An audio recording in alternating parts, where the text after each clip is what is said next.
और नहीं दूंगा तुम लोगों को।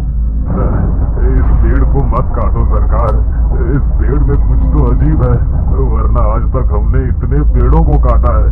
लकड़ियां काटने का ही काम है हमारा, इसलिए अच्छी तरह अपने काम को जानते हैं। लेकिन ये पेड़ है कि कटने का नाम ही नहीं ले रहा। मुझे ये पेड़ कुछ ठीक नहीं लग रहा है, इसे काटना रहने देते हैं साहब।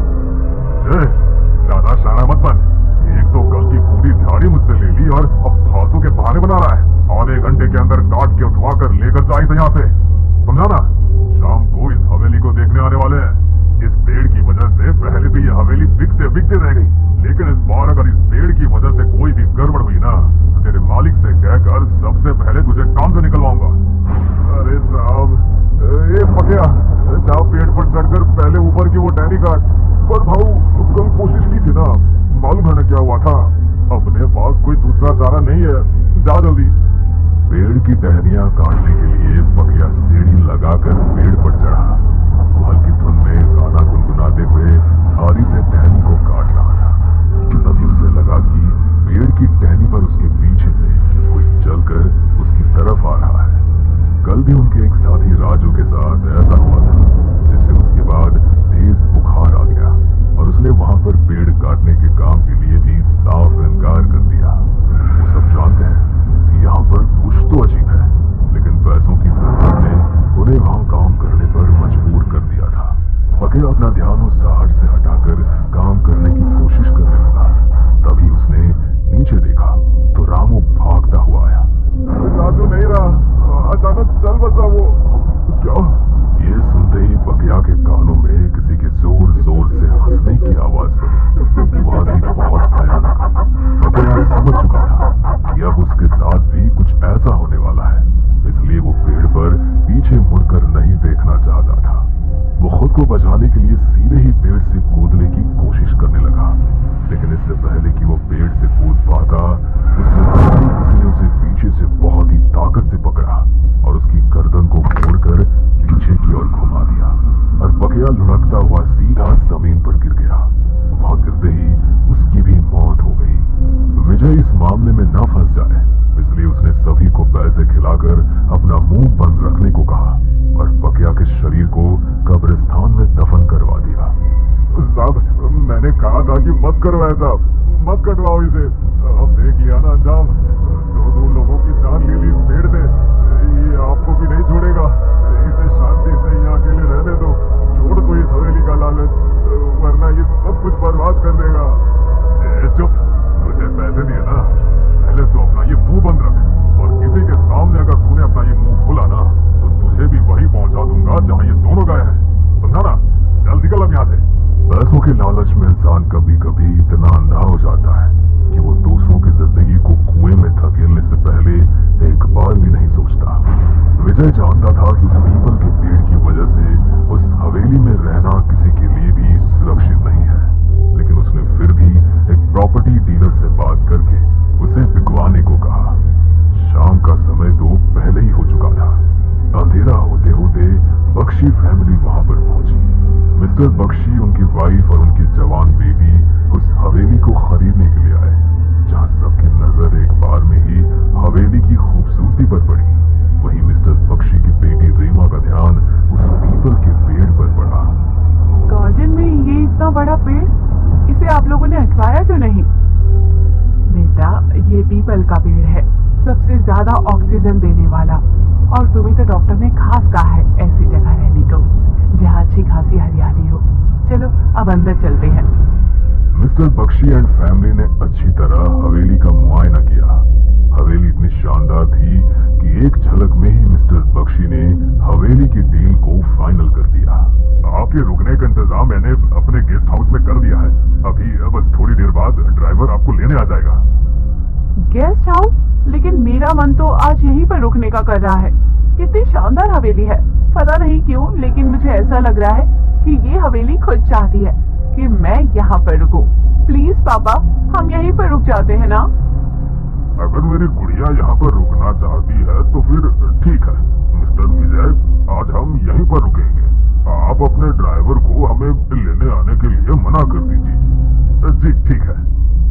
अरे रेमी बेटा, मेरा वो ब्राउन वाला बैग नहीं मिल रहा।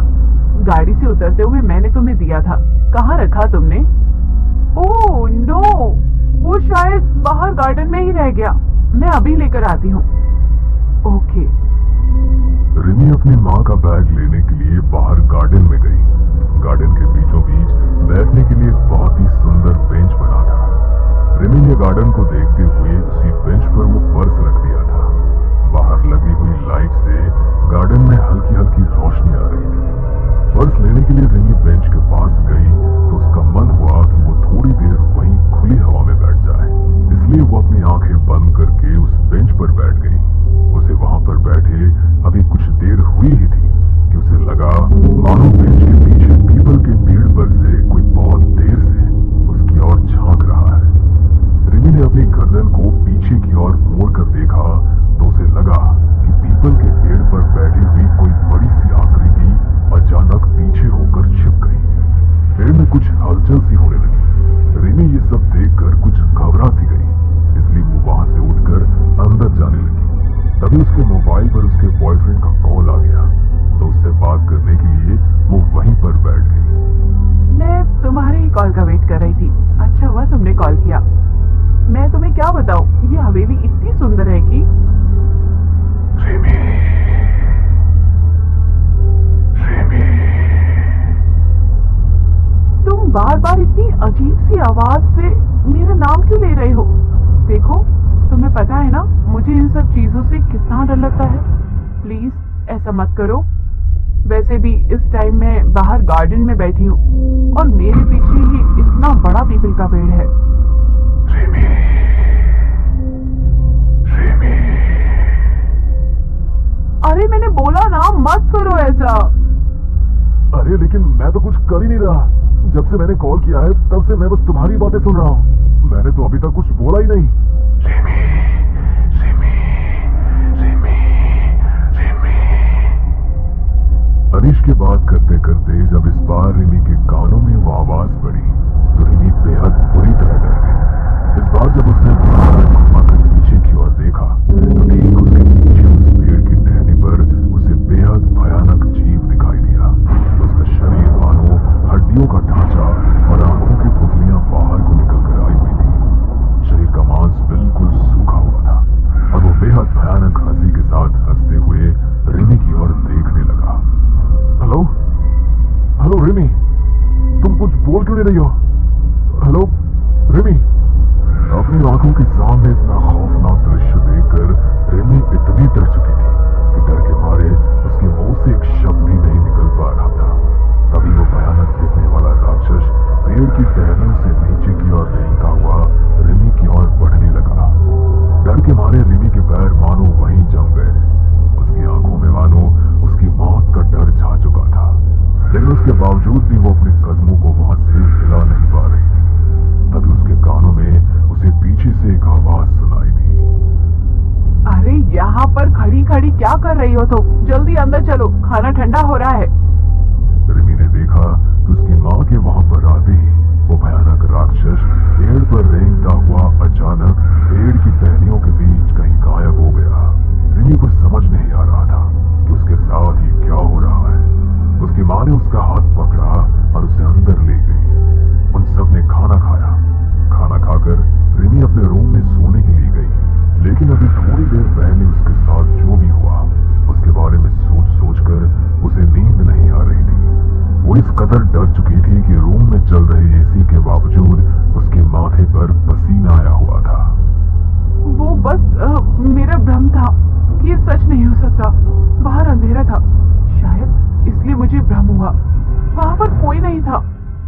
रिमी खुद को समझाने की कोशिश कर रही थी कि तभी उसकी खिड़की पर हल्की ठक ठक हुई, मानो उसकी खिड़की को बाहर से कोई खटखटा रहा हो। ये भी मेरा भ्रम है? कोई भला मेरी खिड़की को कैसे खटखटा सकता है? रिमी,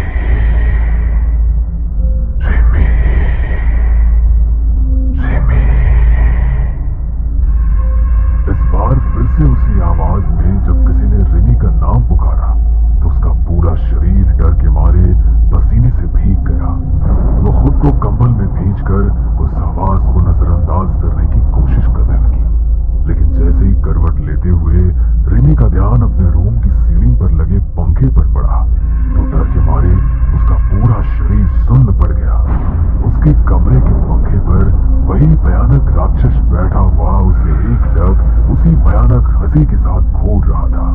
उसे देखकर रिमी के रोंगटे खड़े हो गए और वो इतनी ज्यादा डर गई कि अपने बिस्तर पर बेहोश हो गई।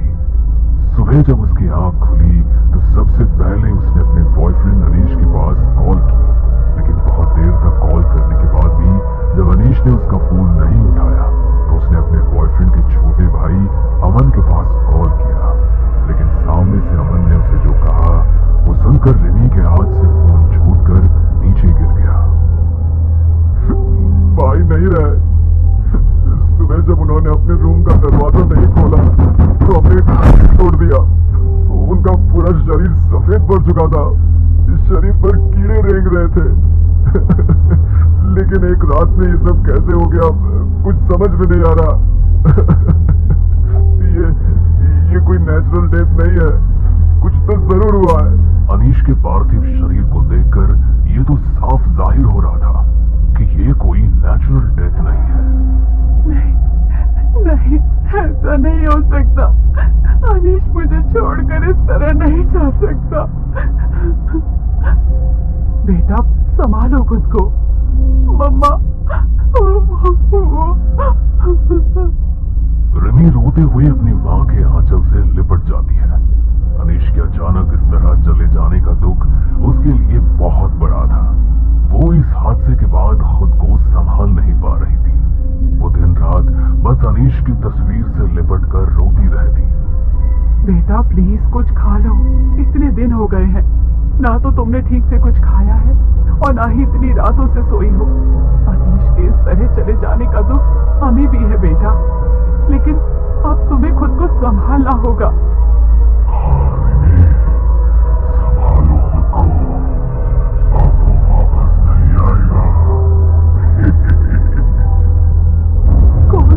कौन है यहाँ? फिर से वही आवाज। कौन हो आखिर? कौन हो तुम? क्या हो रहा है बेटा? कोई भी तो नहीं है यहाँ पर। नहीं मम्मा, जरूर कोई तो है यहाँ। मुझे यहाँ नहीं रहना।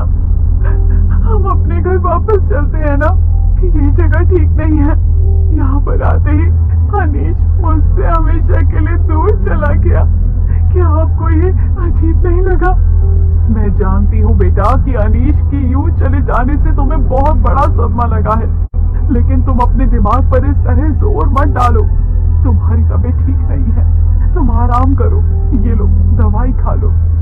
रिमी की माँ उसे नींद की दवाई देकर उसे सुलाकर वहां से चली जाती है। रिमी अनीश की फोटो को अपनी बाजुओं में खींचकर लेटी हुई थी। तभी उसकी पीठ पर उसे किसी के हाथ महसूस होते हैं।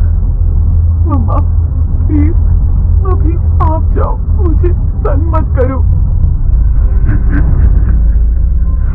रिमी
चिल्ला रही हो?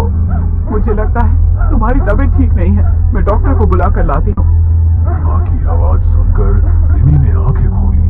तभी उसने अपनी माँ को पास बुलाया। उसकी माँ हमेशा से ही अपने गले में रुद्राक्ष की माला और हाथों में रुद्राक्ष का एक ब्रेसलेट पहनती थी। रिमी ने बिना कुछ कहे अपनी माँ के हाथ से वो रुद्राक्ष का ब्रेसलेट निकालकर अपने हाथ में पहन लिया और उनसे बिना कुछ कहे वहां से उठकर जाने लगी। अरे बेटा, ये तुम क्या कर रही हो और कहाँ जा रही हो तुम? कुछ नहीं, बस घर में बैठे बैठे अजीब अजीब भ्रम हो रहे हैं मुझे, इसलिए थोड़ी देर के लिए बाहर जाना है। मैं बाहर जा रही हूँ, थोड़ी देर में वापस आ जाऊंगी। इतना कहकर रिमी वहां से बाहर चली गई। रिमी ने अपने हाथ में रुद्राक्ष का ब्रेसलेट पहना था, इसलिए वो भयानक राक्षस रिमी को छू नहीं पा रहा था, लेकिन वो फिर भी उसके पीछे पीछे उसकी परछाई बनकर चल रहा था। रिमी को उसके कदमों की आहट साफ महसूस हो रही थी। वो खुद भी नहीं जानती थी कि आखिर उसे जाना कहाँ है, लेकिन वो ब्रेसलेट पहनने के बाद मानो वो अपने आप एक दिशा में आगे बढ़ती जा रही थी। मुझे समझ नहीं आ रहा कि आखिर मैं जा कहाँ रही हूँ। इस रास्ते पर तो कोई है ही नहीं, ये तो पूरा सुनसान इलाका है। पता नहीं मैं यहाँ पर क्यों आ गई। वापस चलो मेरे साथ और उतार दो उसे जो अपने हाथ में पहना है। मैं तुम्हें अपने साथ लेकर चलूंगा। चलो मेरे साथ। रिमी के कानों में ये आवाज तो पड़ी, लेकिन इस बार उसने उस आवाज को मानो नजरअंदाज कर दिया। वो पीछे मुड़कर नहीं देखना चाहती थी। तभी वो भयानक राक्षस अचानक उसके सामने आकर खड़ा हो गया। रिमी को उससे डर तो बहुत लग रहा था, लेकिन जैसे ही वो उसके सामने आया, तभी उसके हाथ में बंधे उस रुद्राक्ष के ब्रेसलेट से एक बहुत तेज रोशनी निकली और उस रोशनी की स्पर्श से वो भयानक राक्षस सीधा बहुत दूर जाकर गिरा। तभी रिमी के पैर अपने आप वहां से पश्चिम दिशा की ओर मुड़ गए। उस रास्ते पर भी कोई नहीं था। वो रास्ता भी बिल्कुल सुनसान दिखाई दे रहा था। इस बार भी उसे अपने पीछे उन्हीं कदमों की आहट महसूस हो रही थी, लेकिन तभी कुछ कदम चलने पर वो एक शमशान घाट के पास पहुंच गई। चलते चलते रिमी को समय का ध्यान ही नहीं रहा। वो अपना फोन भी घर पर भूल गई थी। रात के 12 बजे वो एक शमशान घाट के बाहर खड़ी थी। ऊपर से उसके पीछे से आ रही उन कदमों की आहट से उसकी हिम्मत तब जवाब दे रही थी। तभी उसे शमशान घाट के अंदर कोई बैठा हुआ दिखाई दिया, जिसकी जटाएं बहुत लंबी लंबी थी, जो शमशान घाट में बैठकर मानो कोई साधना कर रहा था। रिमी उसे देखकर और ज्यादा डर गई। तभी शमशान घाट के अंदर बैठे उस अघोरी ने अपनी आंखें खोली और आंखें खोलते ही सीधे रिमी की तरफ देखा। वो दिखने में बहुत ही भयानक थे, इसलिए उन्हें देखकर रिमी बहुत बुरी तरह डर गई। वो अपने कदमों को वहां से पीछे करने लगी। तभी उसे अपने कानों में वही भयानक हंसी सुनाई दी। वो अब समझ नहीं पा रही थी कि रात के इस पैर